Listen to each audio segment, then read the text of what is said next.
Tom Cruise arrived to the premiere of Top Gun: Maverick on Wednesday via helicopter. The 59-year-old movie star's helicopter touched down on the retired USS Midway aircraft carrier in San Diego, California. The helicopter was emblazoned with Cruise's name and the Top Gun: Maverick logo.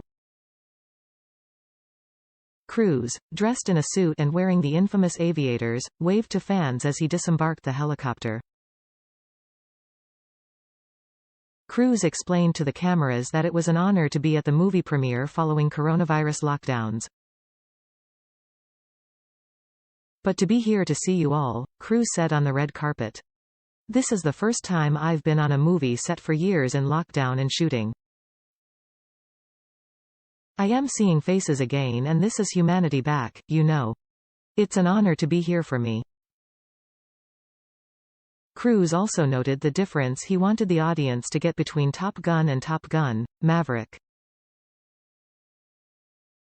"I wanted to let the audience know you're in safe hands," Cruise explained. "But it's also, how do you measure how much is too much? We're not going to do a cover of the first one.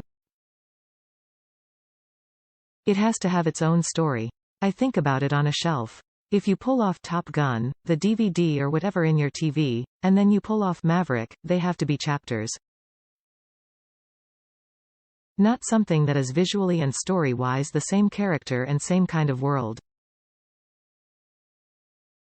Top Gun: Maverick has been highly anticipated by fans as the release was pushed several times due to coronavirus. The film is set to premiere on May 27.